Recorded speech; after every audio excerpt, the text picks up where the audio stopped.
नमस्कार मित्रों, an option पर एक बार फिर आप सबका स्वागत है। मित्रों, आज हम एक्सरसाइज 12.1 का क्वेश्चन नंबर 7 को सॉल्व करने वाले हैं। क्वेश्चन नंबर 7 आपके सामने ये रहा। State the number of lines of symmetry for the following figures. कुछ हमें फिगर्स दिए गए हैं। इन फिगर्स में हमें number of line of symmetry को फाइंड करना है। और लाइन ऑफ सिमेट्री क्या होते हैं?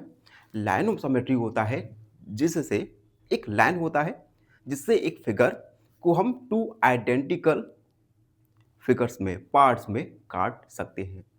ठीक है, तो हम number of line of symmetry in सारे फॉलोइंग फिगर्स में फाइंड करने वाले हैं। तो इसके लिए हम एक टेबल को फॉर्म करेंगे। टेबल में हम 4 कॉलम बनाएंगे।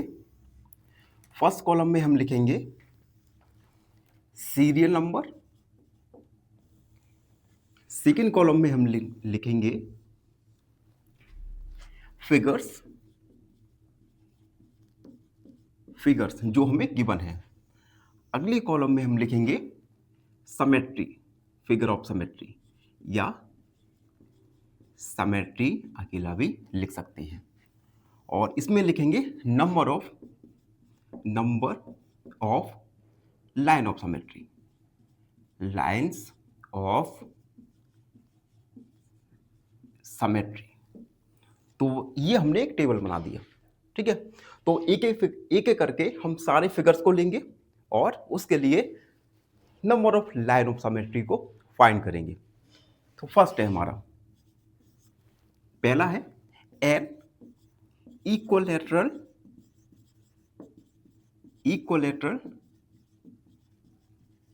ट्रायंगल।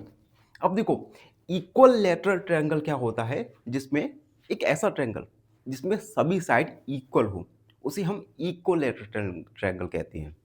तो हम एक ट्रायंगल को फॉर्म करेंगे। ये हमने एक ट्रायंगल फॉर्म किया जिसमें सभी साइड इक्वल है। अब हम इस ट्रायंगल के लिए लाइन ऑफ सिमेट्री फाइंड करेंगे। तो देखो, पहला तो लाइन ऑफ सिमेट्री ये है, दूसरा एंड थर्ड वन इज, यानी total number of line of symmetry आया इक्विलैटरल ट्रायंगल के लिए 3। सेकेंड है isosceles triangle, B an isosceles triangle. अब देखो, आइसोसेलेस ट्रायंगल एक ऐसा ट्रायंगल होता है जिसमें टू साइड इक्वल हो। तो हम एक ट्रायंगल बनाएंगे जिसमें टू साइड इक्वल रहेंगी। तो आइसोसेलेस ट्रायंगल में सिमेट्री कैसे बनेगा? तो हम एक लाइन ऑफ सिमेट्री ड्रॉ करेंगे जिससे क्या होगा, ये isosceles triangle two identical equal triangle में कन्वर्ट हो जाएगा। तो number of line of symmetry आया इसमें ओनली 1। अब थर्ड वाला है हमारा स्केलीन ट्रायंगल। स्केलीन ट्रायंगल एक ऐसा ट्रायंगल होता है जिसमें कोई भी साइड इक्वल नहीं रहती। Third one is scalene triangle.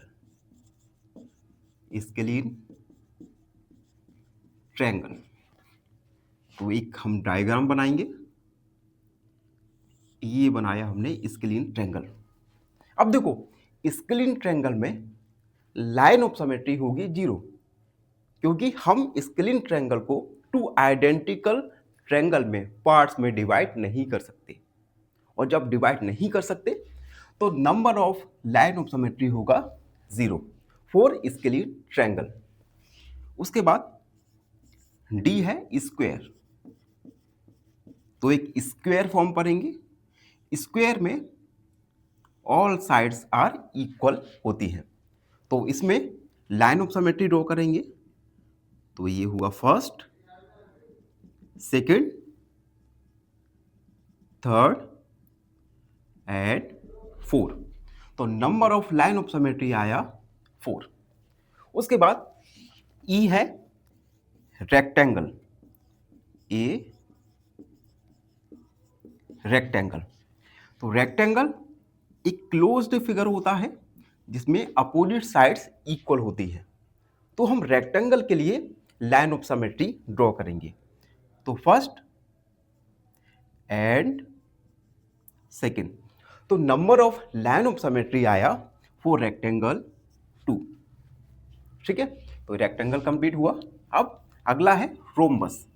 अब देखो रोम्बस में अपोजिट साइड्स पैरेलल होती हैं, पैरेलल यानी कि समानांतर। तो ये है एफ ए रोम्बस। तो एक रोम्बस को ड्रॉ करेंगे हम। ये हमने एक रोम्बस को ड्रॉ किया। रोम्बस के लिए लाइन ऑफ सिमेट्री कुछ इस प्रकार होगी, इनके डायगोनल से होती हुई जाएगी। तो रोम्बस में number of line of symmetry आएंगी 2। उसके बाद अगला है पैरेललोग्राम, जी ए पैरेललोग्राम। पैरेललोग्राम क्या होता है कि अपोजिट साइड्स इक्वल होती हैं और पैरेलल होती हैं। ठीक है, अब देखो पैरेललोग्राम में हम कोई भी लाइन ऑफ सिमेट्री को ड्रॉ नहीं कर सकते, क्योंकि हम इस पैरेललोग्राम को 2 आइडेंटिकल पार्ट्स में डिवाइड नहीं कर सकते। तो पैरेललोग्राम के लिए number of line of symmetry हो जाएगा हमारा 0। उसके बाद अगला है क्वाड्रिलेटरल। क्वाड्रिलेटरल क्वाड्रिलेटरल फॉर्म करेंगे। क्वाड्रिलेटरल एक ऐसा फिगर होता है जिसमें नंबर ऑफ साइड्स होती हैं 4। तो हमने एक क्वाड्रिलेटरल फॉर्म किया। अब क्वाड्रिलेटरल में भी हम लाइन ऑफ सिमेट्री को ड्रॉ नहीं कर सकते, क्योंकि क्वाड्रिलेटरल को हम 2 आइडेंटिकल पार्ट्स पे डिवाइड नहीं किया जा सकता। तो क्वाड्रिलेटरल के लिए number of line of symmetry होगा 0। और उसके बाद अगला है रेगुलर हेक्सागोन। हेक्सागोन एक क्लोज्ड फिगर होता है जिसमें नंबर ऑफ साइड्स होती हैं 6। हेक्सागोन आई हेक्सागोन जिसमें नंबर ऑफ साइड्स रहती हैं 6। तो एक हम हेक्सागोन को कंस्ट्रक्ट करेंगे। ये हमने हेक्सागोन बना दिया। अब हेक्सागोन में लाइन ऑफ सिमेट्री को हम फाइंड करेंगे। तो देखो ये फर्स्ट है लाइन ऑफ सिमेट्री, उसके बाद सेकेंड, उसके बाद थर्ड, एंड उसके बाद ये हो जाएगा हमारा 4, और ये हो जाएगा 5, और ये हो जाएगा 6। तो हेक्सागोन में number of line of symmetry हो जाएगा 6। And last one is circle. Circle एक सर्कल बनाएंगे। सर्कल में मिडिल में इसका सेंटर रहता है। अब सर्कल के लिए हम लाइन ऑफ सिमेट्री फाइंड करेंगे। तो देखो फर्स्ट,